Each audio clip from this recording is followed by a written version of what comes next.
Adminhtml, form and grid widgets. Okay, so bear with me on this because, as I mentioned before the break, Adminhtml, that area, Magento,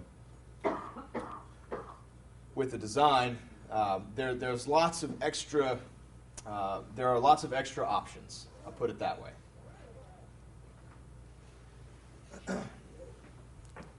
So let's look at, and unfortunately I can't get exhaustively into those extra options, but I'm going to try and help you understand the overall gist of what's going on.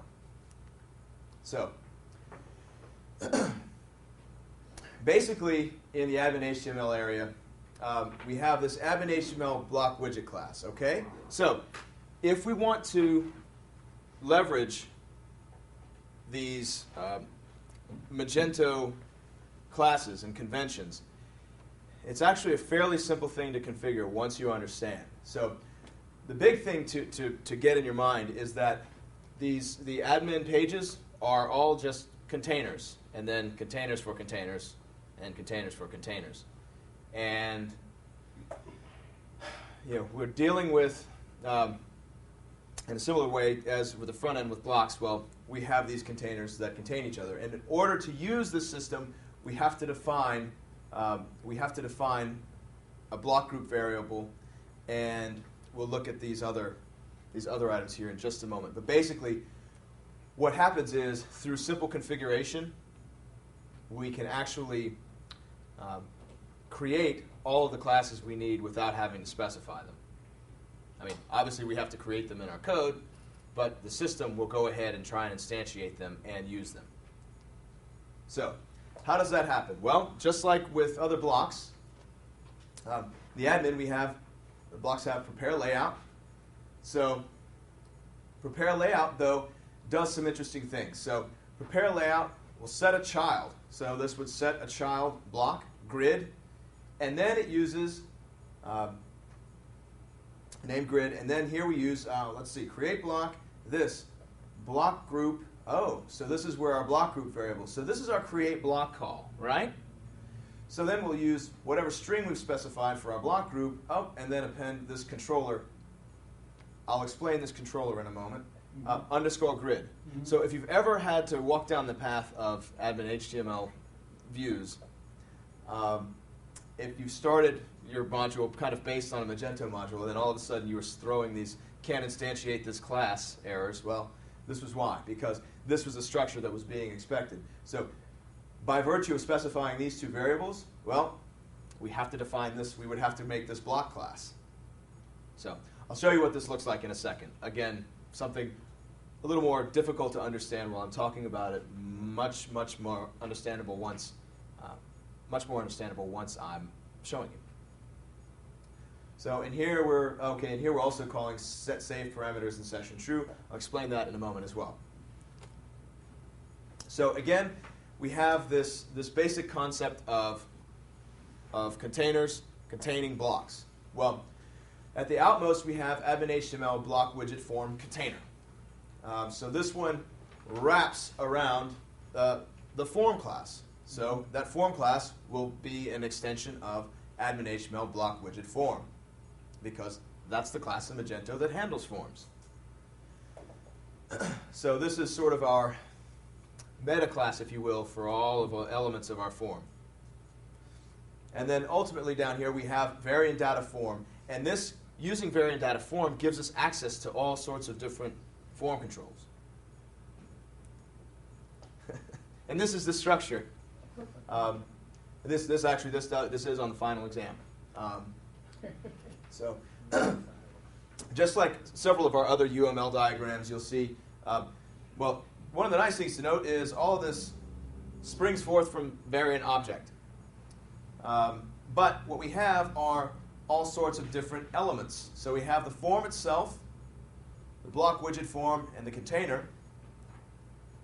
And then we have, select elements, text elements, field set elements. These are all important. But of course, you don't need to have this UML in your head while you're building out Adminhtml views. All right, Field sets. Well, what are field sets? Of course, they are containers for fields.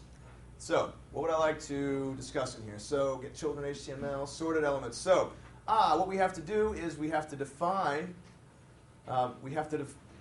define some element types in order to add fields to our field set. So, let's see.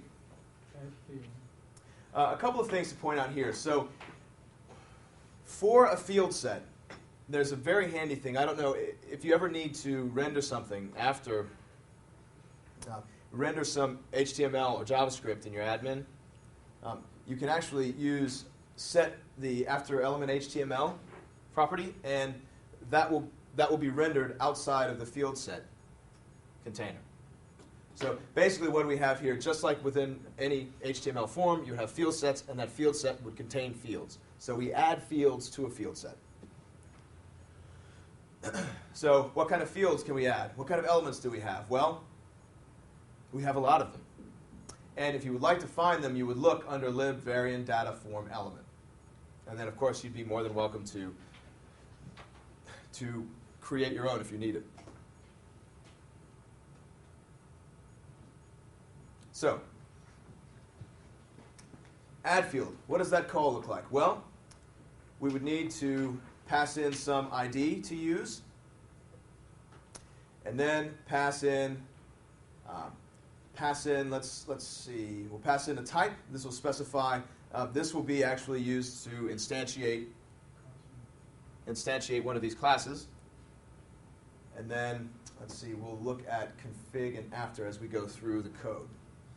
All right, so one of the things, again, just like with field sets, if you need to render some code immediately following a field, you can specify basically some JavaScript or HTML for the after element HTML property of these field classes, and that'll be rendered. And again, we're pointing out the same thing holds true for field sets. So, variant data form configuration. So, let's say we are setting up a new variant data form, and you see here we're using new, and that's because these don't have a factory method associated with them, so they are instantiated directly. So in this case, we're adding a field set, and then, so create a field set, and in this case we're adding a class, and the legend that would be displayed. So hopefully you're familiar with HTML and how these are actually just literally HTML elements of, or aspects of field set, legend, attribute, thank you, attribute of the field set, and then once we have our field set instantiated, we can add we can start adding fields to that. So in this case, using our example here, so we'll add a field with animal ID, and it's going to be a hidden, so HTML, just a hidden input, and here we pass in some config information. The name, so this would be the name, this would ultimately be part of the post, right? And then the value. So what we do right here, so if you can imagine we're in an edit.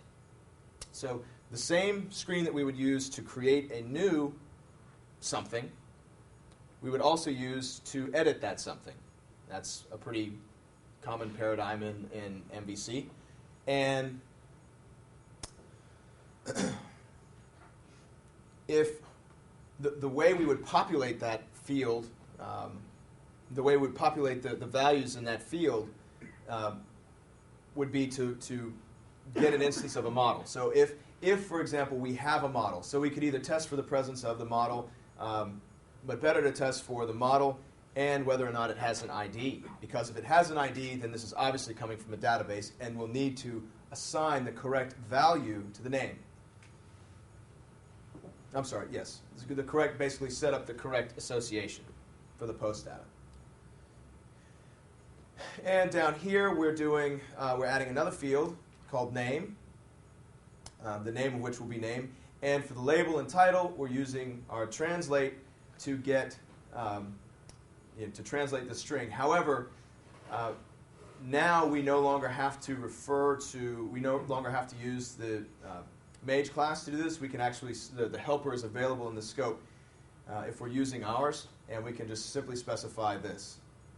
And we'll see that in the code. But anyway, the takeaway from this example is that create the form, create the field set, add it to the form.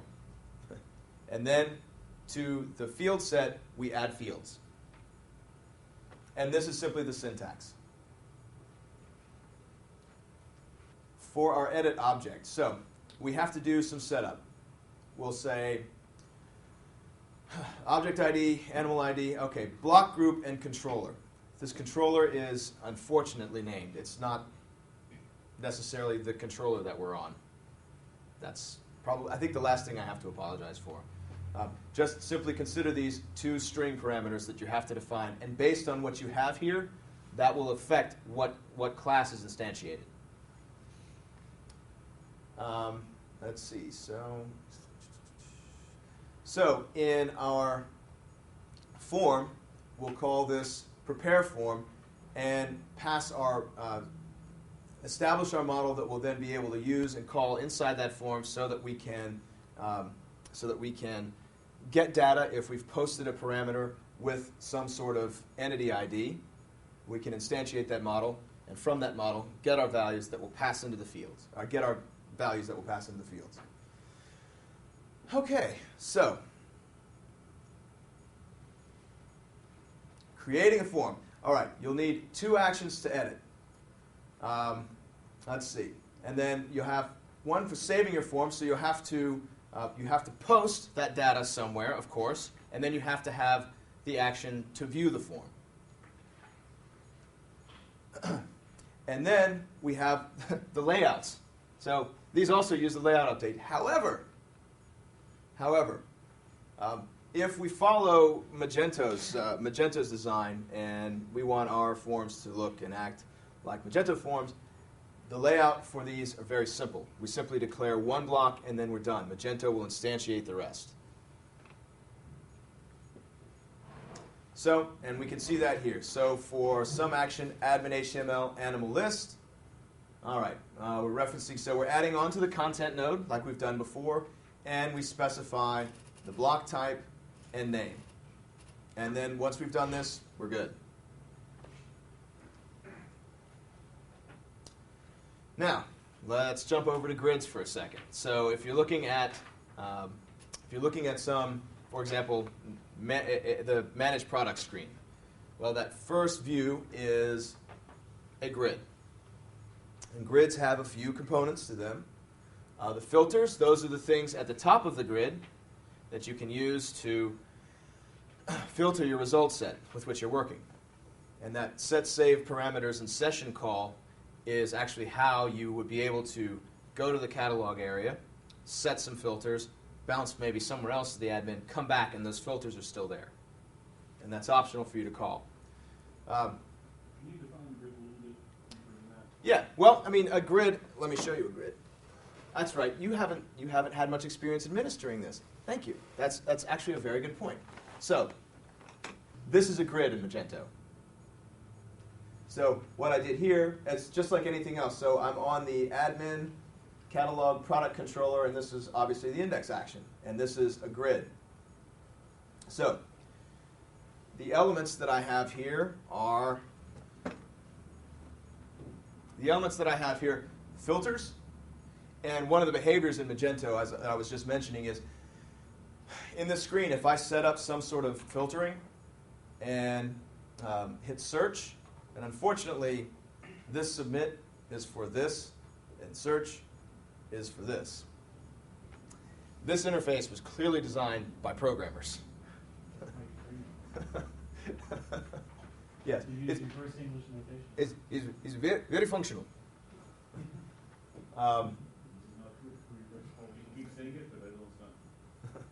So, and there's simply actually, and earlier in one of the slides we saw set save parameters in session, and this actually, what that means is if that's true for, if that's true here, then what's going to happen is once I hit search, The filtering parameters will just be saved in my session, and then that way I can bounce around to other areas of the admin, or I can go and edit a product, come back, and I'll still have that same filter in operation. So I have filters and sorters, so I can these are the sorters up here, so I can choose some single thing to sort, by which to sort, and set the direction, ascending or descending. All right? And then I have the actual data itself, right? And then I can have totals. There aren't any totals here. You can have totals for certain rows. Obviously, totals you would see in the sales order screen.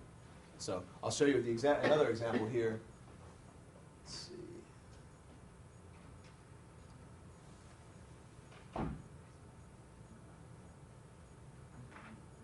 Oh, I can't because I haven't sold anything. I'm a terrible store owner. But you could have some sort of totals here. Reports will have totals, that kind of thing. So, again, this slide might be sort of a grid. Of course, it's going to probably have these two utilities and data. No kidding. So with grid, though, we have yet some more stuff going on. But fortunately, that's basically the end of what we have going on. So with a grid workflow, all right, so in your constructor, prepare layout is called. 2HTML is called. Before 2HTML is called. All of this is happening automatically. What happens with grids, though, is that we get this method, prepare grid. Prepare grid, we have a few things going on. Prepare columns, prepare mass action block, and prepare collection. So let's look at these a little bit more in depth. All right, so a prepare columns call.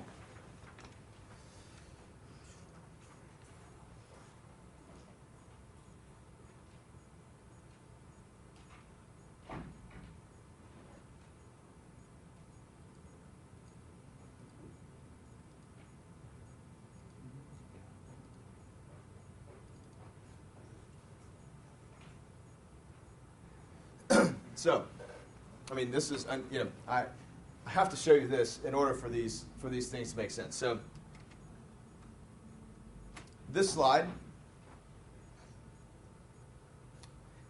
here is basically just to show you, because all blocks do this, right? For grids, though, before 2HTML, we'll call prepare grid, and prepare grid gives us access to these three things here. So, prepare columns. Well, what do we do in prepare columns? Well, we just add columns. So we can represent, so obviously like our catalog product entities, tons of data, but we only want to show a certain number of things. So we take from our collection and specify which ones we want to, which items we want to use. So here we're saying, this ID, this animal type, this name, okay, index, name, type, edible. Where do those indices come from? Well, they come from, in this case, they come from animals, but the animals, how do the animals get in there? Well, prepare collection. So we have to call, so that's the other method in prepare grid, prepare collection. So we call, in this case, our collection, mage, get resource model, training, animal collection. And we just set it on this object. Once we do that, then the columns for the rows in our collection, we can connect them to the grid via add column. So if I have some entity attribute in here, foo, I could go down here, and for one of my indices, I could say foo. Make sense? That's the mapping. There are a number of different methods available for us. Obviously, we can set a class name, a column. There are also renderer callbacks that we can add in. The code is full of them. So unfortunately, I can't exhaustively go through them, but I can say just simply, in here, look, options we can use a source model. So here, in fact, why do I have to do this? Well, I want to use this source model and then get my option values, but be able to store them and render them. That'll work through here. that'll convert 0 and 1 to yes and no, or in this case, yes, no, maybe. So we haven't made this class yet, but we will in a second. All right, so that leaves us with prepare mass action block. And the mass action block is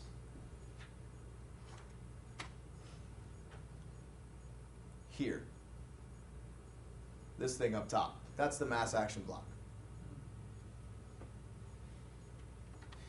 So any questions about that? So that's the fundamental thing that we do in grids is we use prepare collection to assign to get a collection and assign it to the grid class, and then we pick the data from the collection that we want to display in the grid using prepare columns and add data. Or add data. I was just looking at that. Add column. We also, if we're using, if we're basically piggybacking on Magento, we can actually get access to Ajax.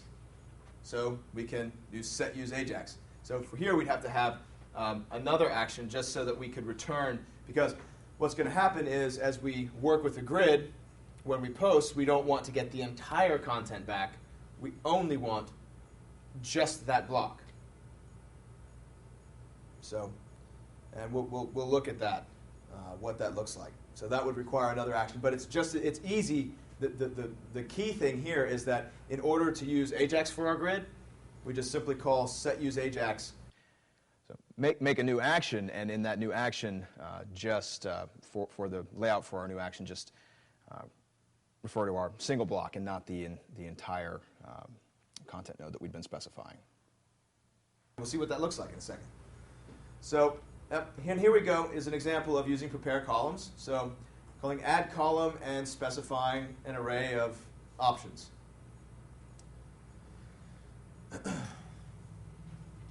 Yeah, so setting up a collection. Well, here in prepare collection, well, we're getting a collection, but for the catalog products, okay, well, in our case, so this, I guess, is from the catalog module. So this would be the product collection. And rather than loading the entire record, we're just simply adding these attributes that we know we're going to use in the grid. So we'll have our static entity attributes, and then we're adding these EAV attributes to that collection. And here we're doing a join so we can get the catalog inventory.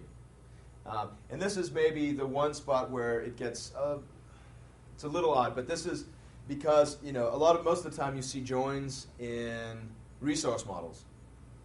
This is the one case where you'll see them, where you should see them outside. And this is when we are doing what blocks do, and that is initializing the model data that they need. And again, we're basically under prepare layout. So the same paradigm holds true. Using prepare layout, we have just a couple of method calls down. So the grid container is declared similarly to the form.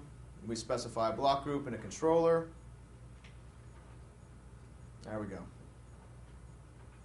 And I'll discuss the action here as we go through the exercise. So the grid, obviously we have this layout definition, and then we have the two actions if we want Ajax. Grids in a container. And yeah, that's about all I say. Now, let's just get to it. So this is by far the longest exercise that we have. So we should all have our animal controller made, and here we have index action. Now, what are we doing with the index action? Well, we're redirecting to a list action. So why would we do this? Well, because if we're seeing a grid of stuff, it's nice to actually, it would be nice to actually see that as a list action rather than an index action. So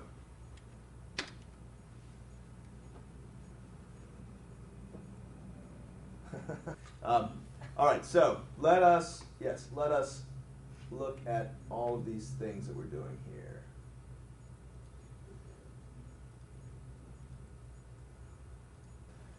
So here are here are the actions and related methods. So what do we have here? So obviously each of these is a page, right, for our module. So index just simply forwards to the list. So that way we don't have to specify a URL. We can just go and get to our grid, because our grid is really the main action that we want. Don't have to do that, but we're doing that just to keep it nice and pretty and logical. So, and here we implement is allowed, so we can incorporate the ACL check for these routes. Now, the grid action for the AJAX requests, that's one thing. So here, we need to simply load layout, render layout. For the new action, so we can go and say, okay, well, let's go to a new route. You know, if we want to create a new entity, well, here we're just going to forward to the edit action. So far we've got two of those now. Our index action is list, and our new action is edit. No need to create separate new and edit views. So our edit action, well, okay, we have to do some stuff in here. What does this look like? Well, okay. Mage get model. So here, we're going to get our training animal model. And that was the one that we created under design, Adminhtml, fault, layout, training, animal.xml.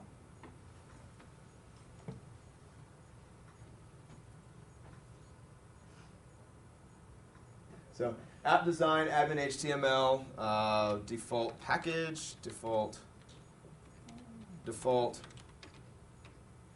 theme, layout, training, animal.xml.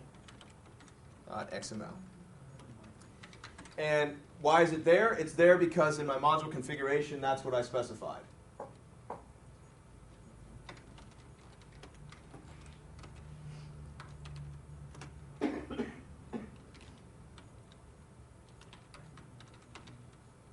C app code local, training, animal, etc config.xml.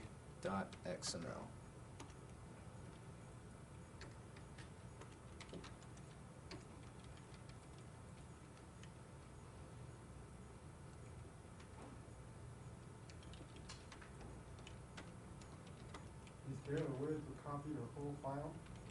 I only can copy the screen I saw. Okay, so who can tell me for our, the grid is our list action, right? So who can tell me which of these instructions will be used for the layout?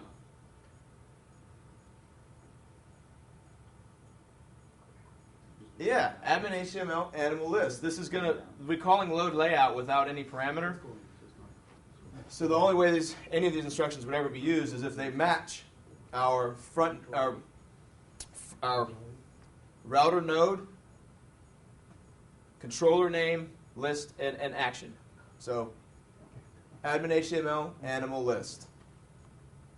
And as long as you are rewriting the Adminhtml or adding your module into Adminhtml, your layout XML for your admin part of your modules will always have begin with Adminhtml, because that will always be the beginning of your route. So Adminhtml animal list. Now you can see what we're doing for the grid action. So the grid action is our AJAX action, but all we want to do for AJAX with the grid is just simply get the grid block back. Well, remove name root. So we're getting rid of the rest of the layout, specifying a block and an output. So that's what we've done. Loads, right? Grid loads in list. Exactly. Well, no, the list view loads the grid. This is what our AJAX action would hit just to give us our grid block, because that's the only one that will be replaced. Because if we specified our list action again, then we would see basically our page inside our page. inside our page, inside our page. And that's like Googling Google, man. Okay, now, down here, obviously, which one of these instructions would apply for our edit action? Edit! All the way from the back of the room, ladies and gentlemen. Yeah, so here we're adding, let's see, content, adding to the content block, adding to the content block. Oh, and here we have some tabs over here. So we can have tabs. We can have tabs. All right, so let's go back to our controller now that we see.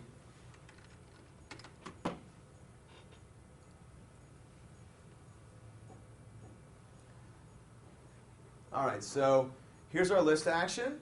All right, load layout, that's going to call that layout instruction. And here's our grid action, same thing. Load layout, render layout. Of course, we're not doing anything with the rest of the page, so we don't need any of this other stuff. Okay, so that's that. And obviously theirs is allowed for our ACL check. Now, new action, again, we're basically just referring new action over to edit. So what's going on in our edit action? This is obviously a little more complicated. Well, we get an instance of our training model, our training animal model. We register this in the registry. So now we would be able to refer to current animal simply by calling made registry current animal, and that would get an instance of our object. And you can see here, though, that we haven't loaded anything. We just have an empty instance of our model.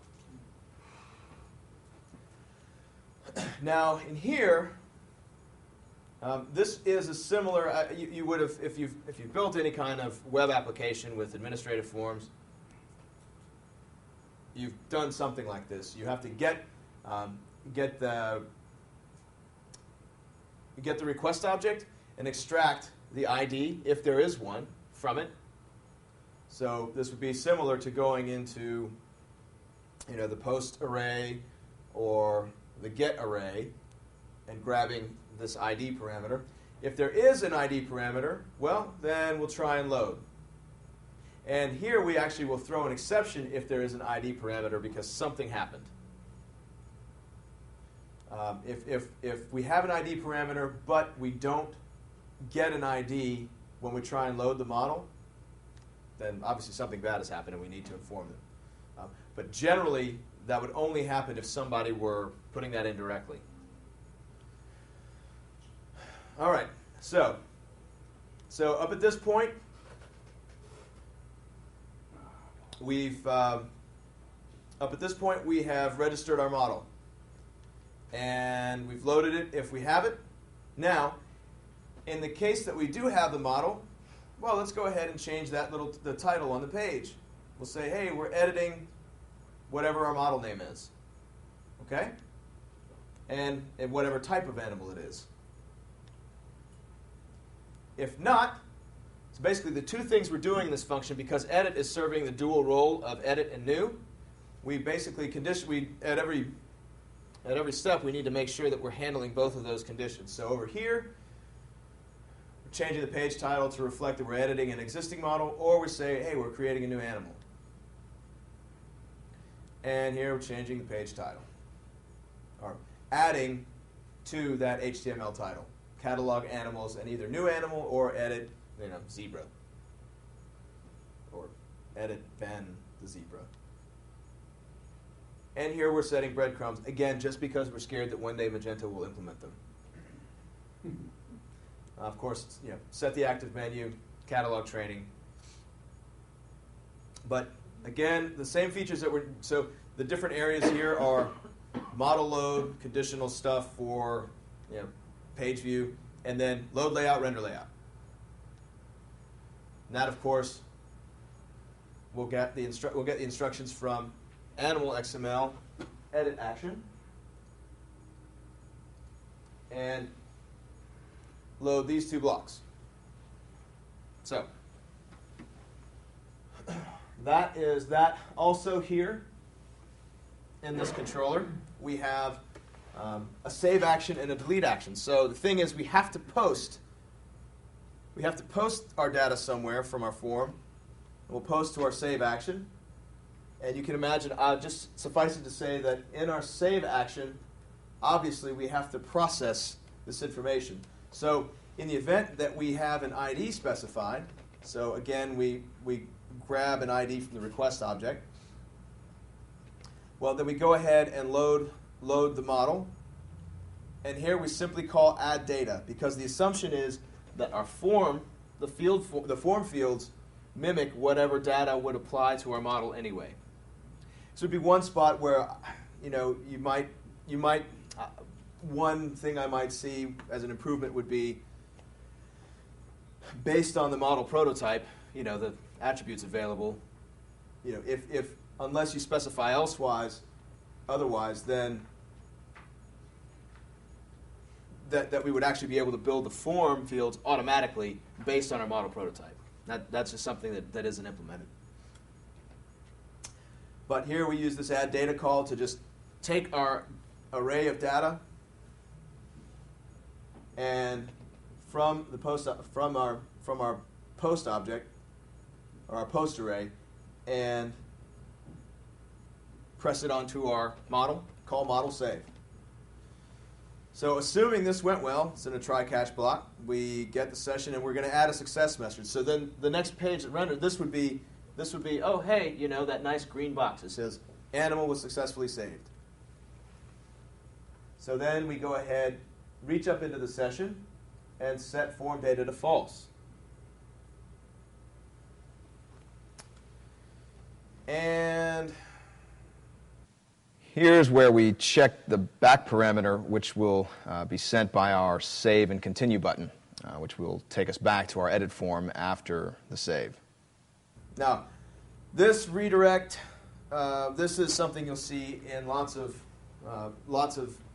places. Now, this notation, ** edit, means current module, current controller, edit action. That's what that syntax means. So if we passed in back, then we go to the edit screen, and we're going to end up, we pass in this ID param, so we'll end up back at the edit screen, and I'll talk more about this in a second because this is used everywhere. So basically you have save in Magento often and save and continue. So save would just take you back to the list action here, but if we do save and continue, well then we are posting in this back param, and we just simply grab our ID, feed that into the edit action, and we'll basically reload. It's a nice feature. In case something happens, well, we do a similar thing that we do up here, this get session, but instead of add success, we add error. That'll give us a red box. And we just simply state the message that we've been given, so whatever error was thrown.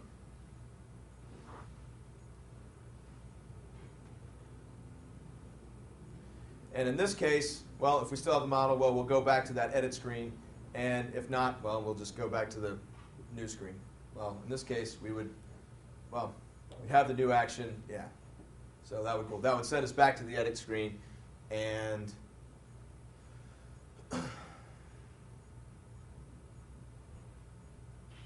that would send us back to the edit screen, and we would just be creating a new animal. Okay, so now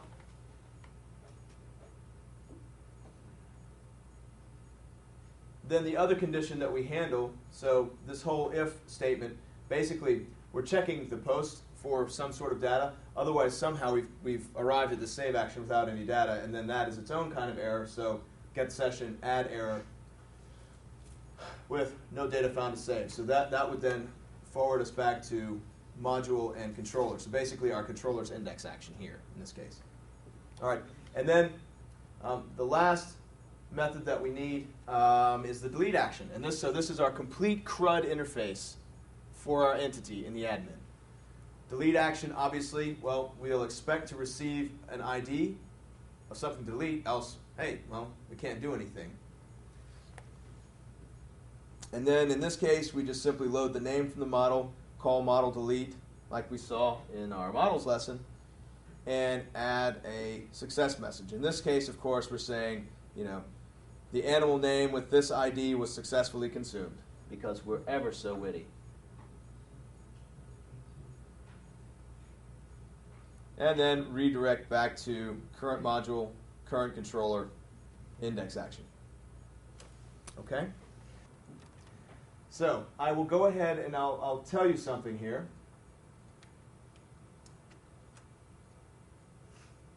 This structure that you see here. So if you're looking at this, administrative piece and saying, oh, this is basically what I'm going to need to do for my entities, you will have a structure very much like this, because you'll notice that all I'm doing for my grid is specifying one block.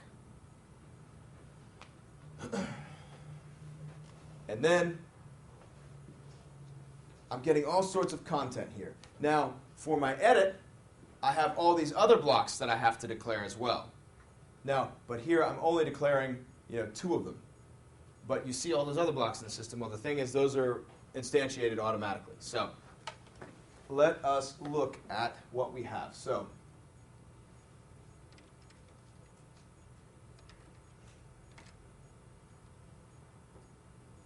let's see what this looks like in the admin. And once I've verified that this is working, I will give you a copy.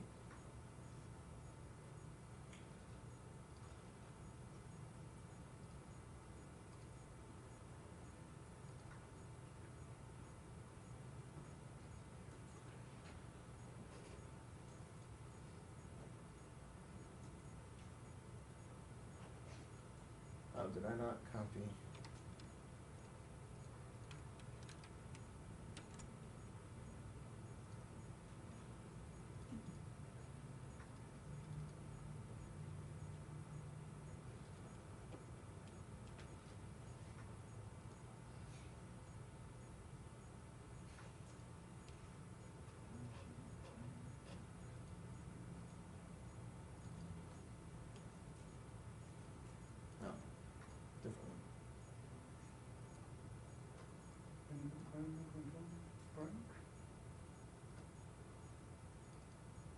There we go.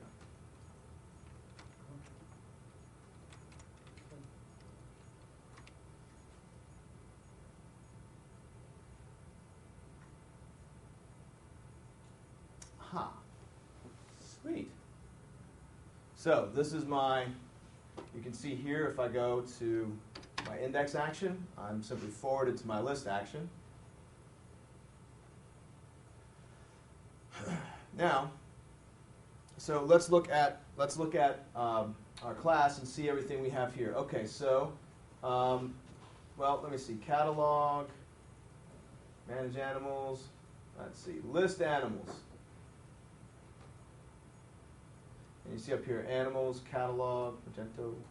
So for list animals, let's see, where did that come from?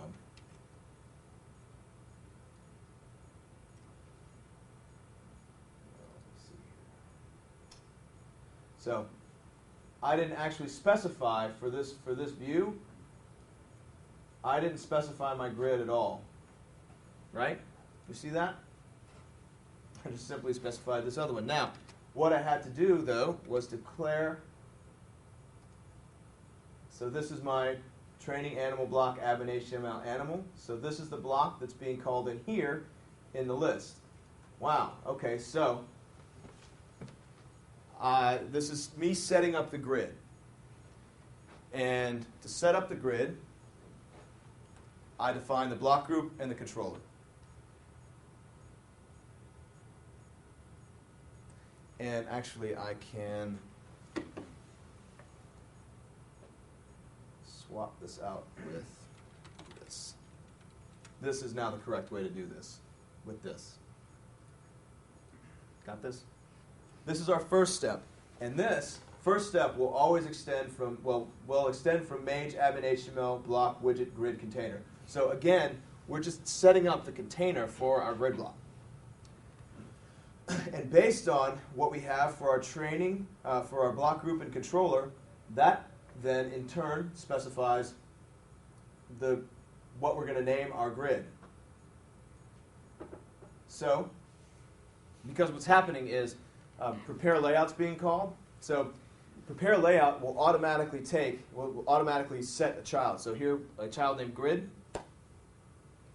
And the block that it creates is going to be the block group. So again, this is our... Map to our module. Exactly. So we just have to... It's going to, if we're using our block, we certainly need to specify our class group name for our blocks here. Class group name, yes. So, oh, it's our class group yeah, name. so create block. Yeah, create block, and my class group name is training for blocks. So training. And then we specify this controller. So this controller here, we're specifying admin.html animal. So that tells us the class that we need to make. Training, so training animal, block, admin.html, animal, grid. That then, whatever we specify here, that's the class we're going to need to make. And this basically for Grid. yeah, for a grid, exactly, it'll be /grid. So, and that's denoted up here. Actually, I could have shown you right here.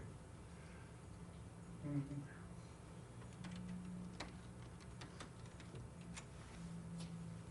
Now, and then here, obviously, we're setting the header on the page. So that's where that list animals comes from.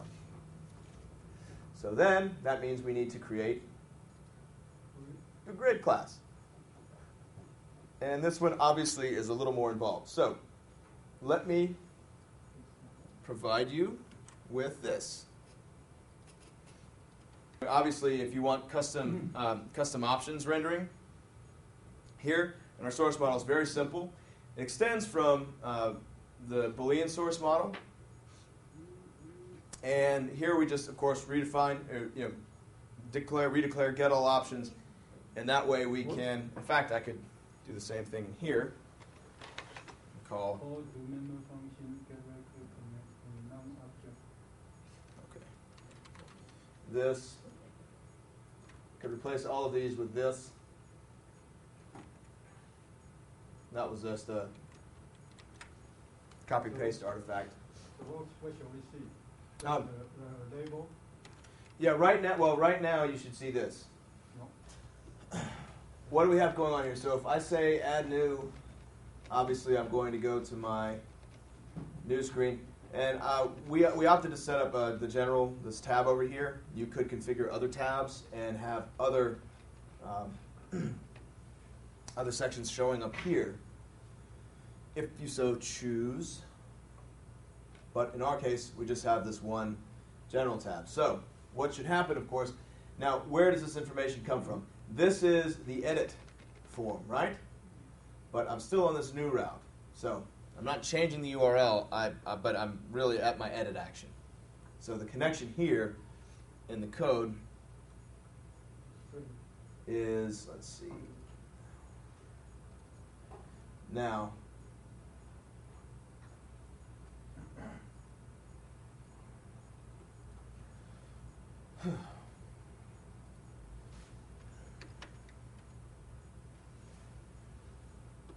what's going on here? All right, well,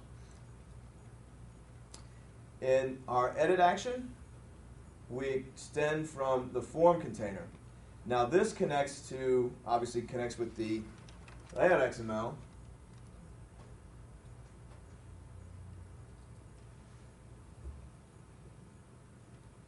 In the edit action here. So all I'm doing here is in the left block assigning my tab, and that'll have a specific form, and here's that class. Now, and then for the content area, I'm just specifying training animal block admin.html animal edit. And that's this class. So in here I specify my block group again, training admin.html animal, and a mode. So here we show you what happens with this construct. So in prepare layout we have the block group training / admin.html animal, and then we add the mode to that edit, and then we add form. So that's how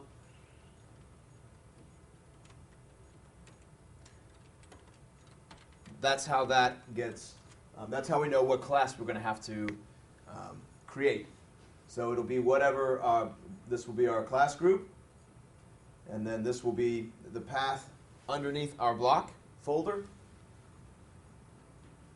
and append an underscore edit and underscore form to that. That will set up our form. So this is a container for our form. And then in prepare layout, which is our block initialization, we have a couple of buttons here. So we update a button that was already created in somewhere else. So here we call parent prepare layout. That's where that button is created. And instead of add button, we just call update button. And this is how we can change the label for that. So save is save animal, and delete is eat animal. And here we're adding another button, save and continue.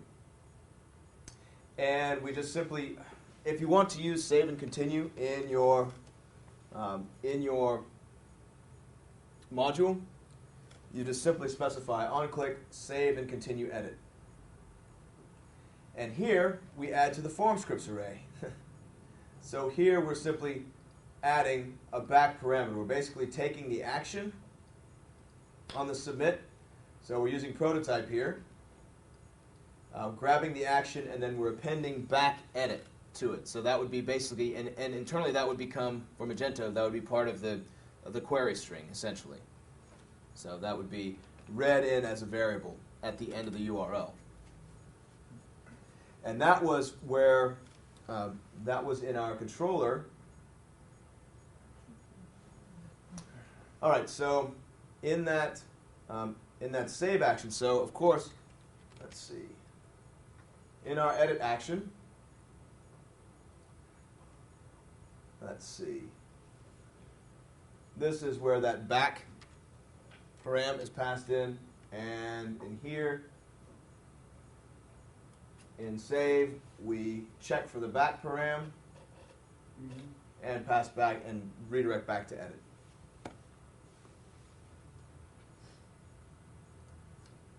Other than that, we are just getting the header text, and if we are, if we have an animal, well, we're going to just append our, make a nice little header that has the animal name and type from the model. Or we'll just return, well, we know that we're creating a new animal, so we'll just use new animal. And that's the case here in the screen. So you can say, yummy beef. Beef. Actually, we'll just say cow. And is edible? Yes. Not even maybe. It's a yes. So save and continue edit. So now I'm posting to the save action. And I get my notification, and then I get my information back with this information. Now, if I go to manage animals, what's in my zoo, I should. Perfect. Now, for my grids, let's see. Let's go back to the grid here.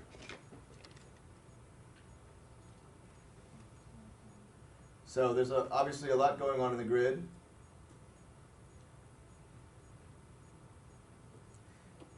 And let's see. Okay. So let me look at the elements in the grid here. So for all the columns in the grid, they'll be specified here in prepare columns. I'm adding the ID, the type, the name. These are all attributes of this class, or yeah, attributes of the class. Columns in this case. It's a nice flat model. And then this last parameter here, action. This is simply going to give me a link if all of these params that we pass in obviously do things. The header will be the header for the column. Width would obviously be the actual width that will be applied to the style. Type here, I specify action. Actions here, I get, look at this. Let's see. The getter method gives me the value from the object, so I get the ID of whatever datum is, whatever entity is in that row. So I'll get each row's ID and pass it in. So here we say, all right, I want that action to be, I want it to say edit. This is where I want it to link, and then this is the field I want it to link to. And I can set whether it's filterable or sortable, and obviously for action they all say edit, so I wouldn't want that at all. All right, and then at the end of prepare columns, you always call return parent prepare columns. All right? Now, get row URL. What is that? Well, that is simply, if I define this, that means I can click anywhere on the row, and this is the action that will be called. So I can just click that row anywhere, and I should be taking the edit action for that ID. Now, get grid URL, I have to have for my Ajax. So if I've specified that I'm using Ajax, which I have, then I will say, I need to use the grid action. And that is, if you recall what we defined, this action in Animal Controller is just load layout, render layout, and that's the one in layout XML where we remove basically all of the other blocks and just simply add our grid as a content block, or as an output block. So that's what's going on in the grid.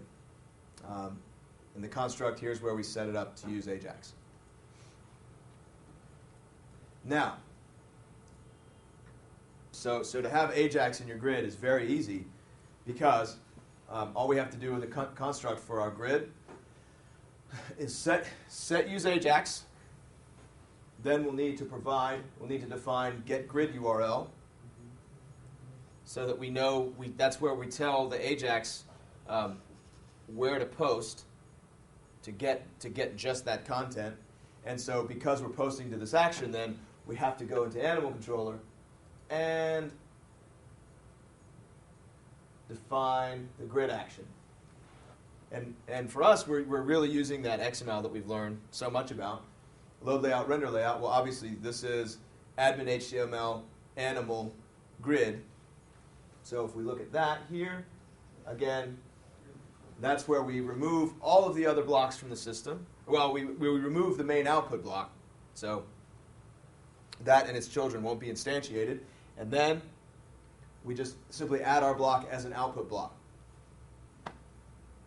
So now for the last piece, because the tabs are ancillary.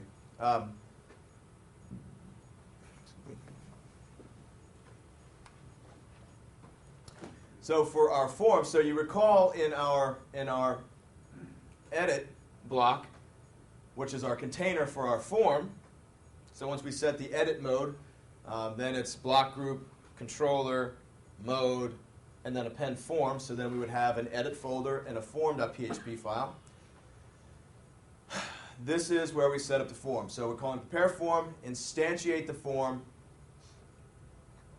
and let's see, specify the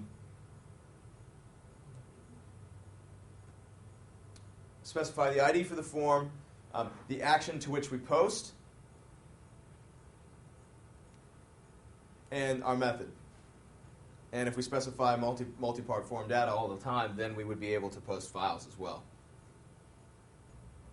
Back to our layout XML for our edit action, we simply call training. We simply instantiate the container class, which then calls our form class. All right. So in our general tab, because we put this in a tab here. All right, this is where we're actually setting up our form itself. So this is that field set in the form. And all we're using is add field. If our animal entity would use, we're using an EAV resource model, we could simply pass an array of attributes and we would get our form automatically. But since we're using a flat resource model, we're missing the information about our animal attributes, and we have to specify the form fields manually. So again, we have to initialize the form object, and here we're just setting up some data. Again, if you remember from before, we can add a field set. So we create a field set for the form, and then we add our fields to that field set. And that's it, really. So the field, adding a field looks like passing in the name to use, the ID to use, and what type of field it is. So these would come from those variant form elements. And then this config array. So label, a CSS class, whether or not it's required, and then the actual name attribute that will be used. And the nice thing is, as long as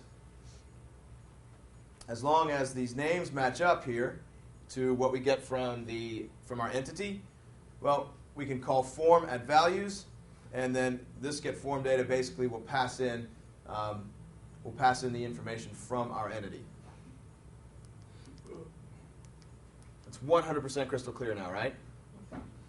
Hope so.